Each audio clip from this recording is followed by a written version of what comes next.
Hello, this is Jessica with On a Stack of Books, and today's video is my weekly wrap-up. It is also going to be a update on the booktuber quest. I'm going to share some of the channels that I have seen some of the prompts on, and then also talk about some reading plans for August. Welcome to my channel. I hope you enjoy this video.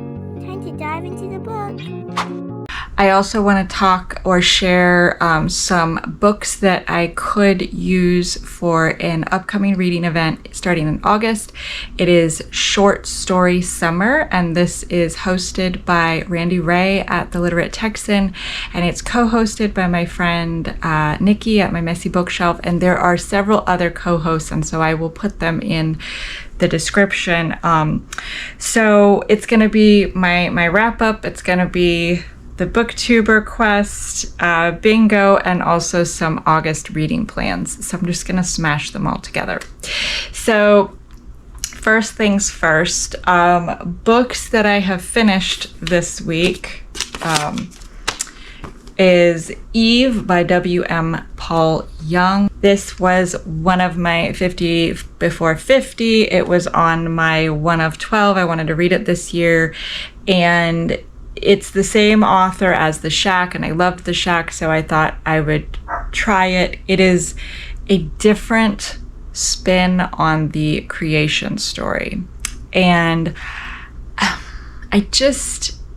wanted to like it. I was excited to read it, and it is not anything that I expected it to be. It just wasn't, and it didn't even feel like The Shack. As far as writing style, or I guess now it probably, I don't know, this just didn't work for me. I didn't love it. It was a little confusing. And yeah, so there was parts where I felt a little bit lost with where they were going with the story. The main character, Lily, she finds herself alive, where once her memory comes back, she was put in this shipping container with other people and she was barely alive. This group of people that she finds when she wakes up, they are nursing her back to health, but it's a very hazy, they're not human. Some of them are, they're healers and how they're healing her and everything. And then there are some other characters that are introduced, and one of them is clearly something, and she just makes bad choice after bad choice after bad choice. And I was just reading it like, I don't know. It just, so I didn't like it. Yeah, that's what it comes down to. I didn't like it. So there's that one. Okay. Then I read Need You Dead by Peter James. This was my book box book for this month, and so I just posted the video for that, so I won't go into it too much because I did it as a vlog style and I talked about the book, but I enjoyed it. It was very good. It was a murder mystery, so that was very good. And then I just randomly pulled this off of my shelf. It has nothing to do with any reading event or anything. I just kind of felt like I was headed for a reading slump. And it's A Bride in the Bargain. And this is a historical romance. And the interesting part about this is that it is based on a real event where a man in, I think it was, let's say Montana and Washington, he puts an advertisement in the paper for women that are plentiful in Montana or wherever it was. I don't remember where it was, but or maybe it was, yeah, it doesn't matter. they've lost their husbands, fathers, brothers to the war.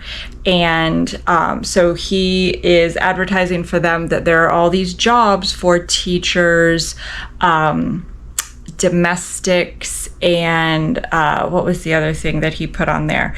But just, that there are job opportunities. There is available, a life-changing, maybe you've lost everyone. And it was $50 if you were poor, and it was $300 and that included your voyage. There was a ship involved that they had to travel back.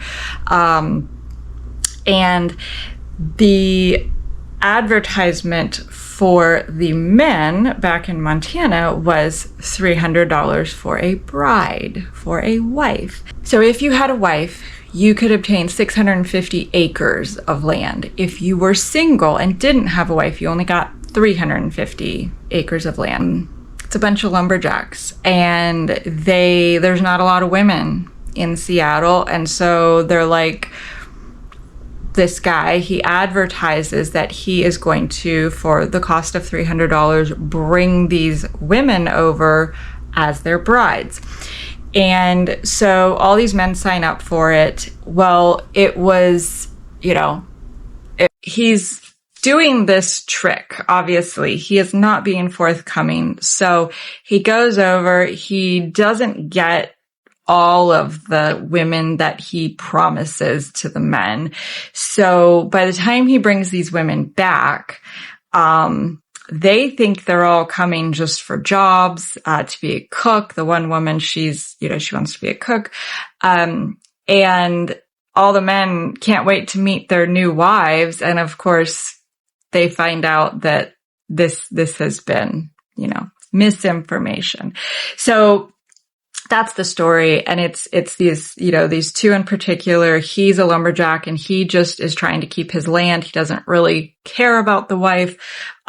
He just wants the land. And so he does, he pays to have one of the women come over. She's the one that wants to be the cook. He only has so long before he can convince her to marry him to save his land. So that was their story. So it was good. I liked the fact that it was based on this actual,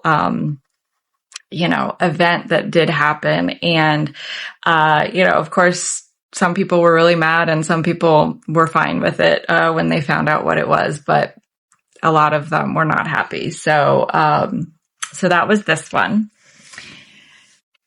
And then at that point, I very much was in a reading slump. I picked up about 5 books and, read the first chapter thinking, okay, let me see if this is going to grab me.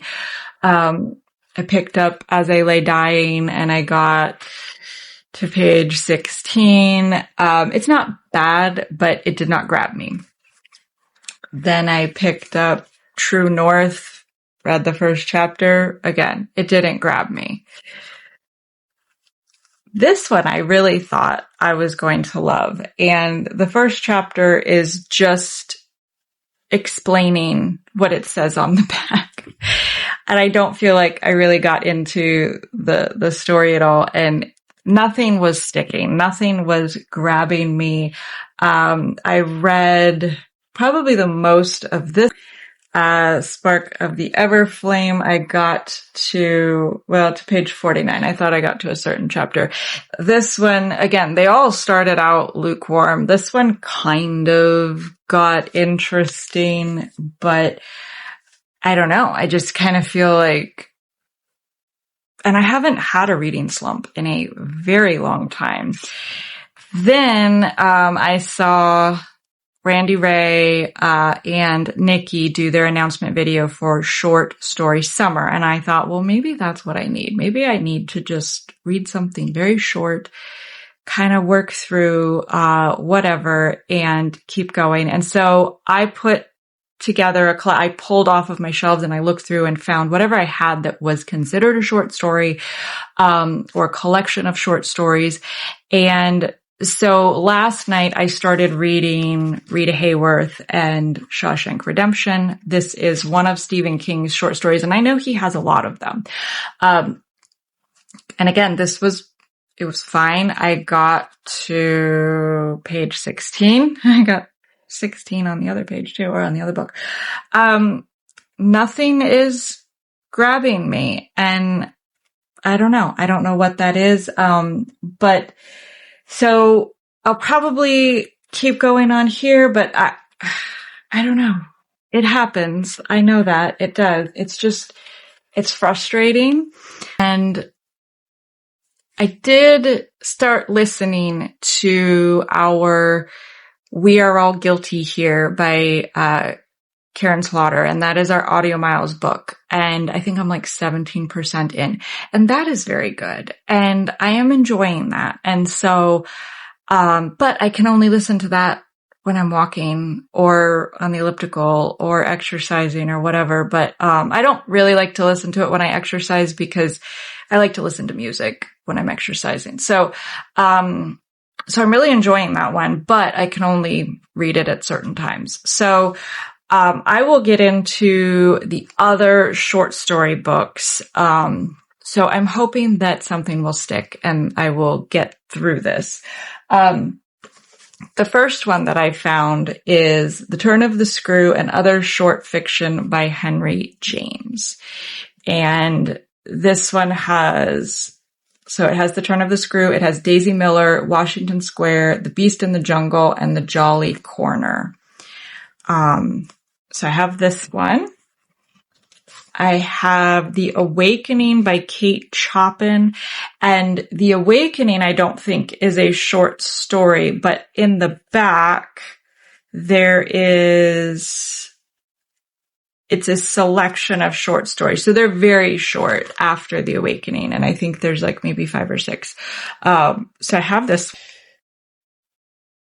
Then I have 100 Dastardly Little Detective Stories. And it's edited by Robert Weinberg, Stefan Zimanowicz, and Martin H. Greenberg. So this could be really fun to kind of, cause there's a bunch of them, obviously 100, but they're short. That's what I meant to say. They're short.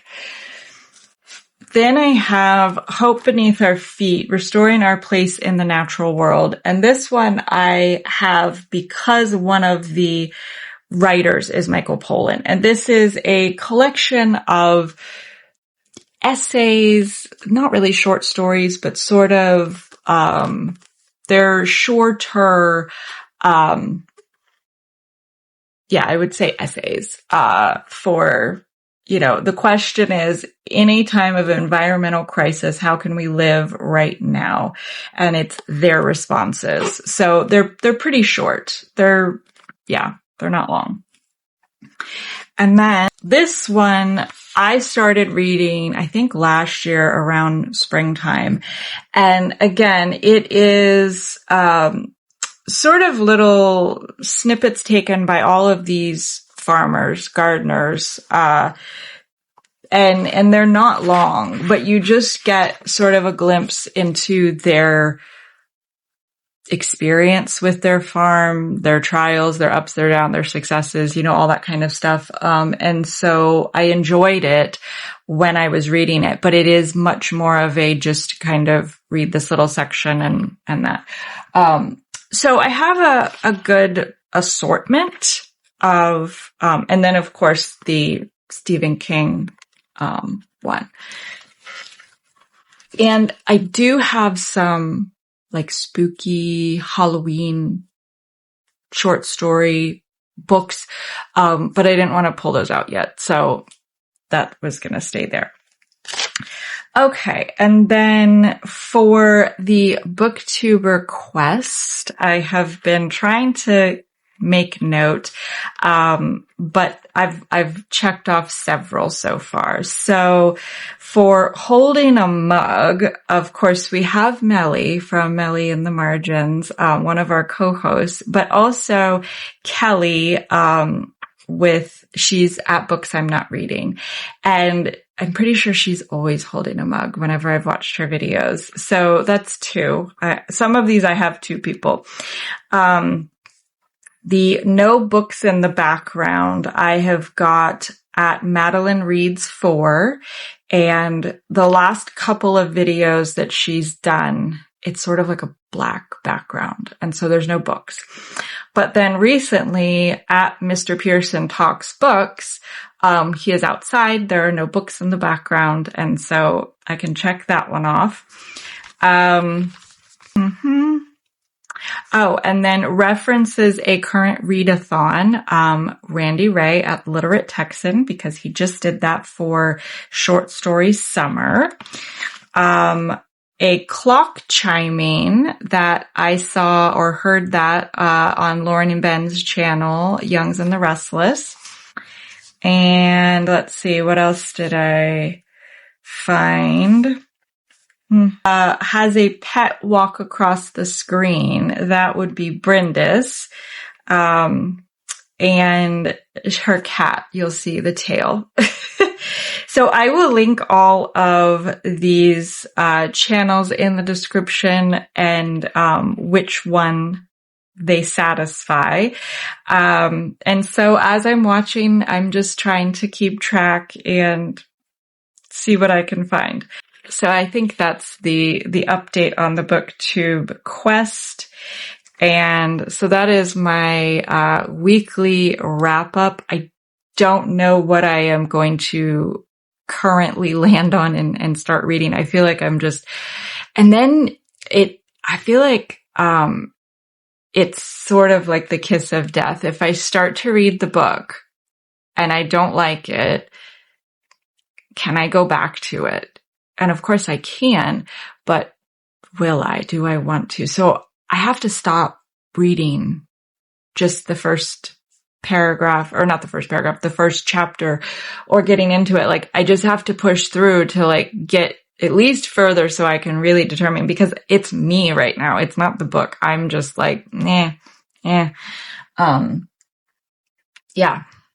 don't know. It's a reading slump. So reading slump summer. I don't like it. It's just me right now. I'll get out of it and then I'll find some good reads, but yeah. So anyway, thank you for watching, and until next time I'll be reading.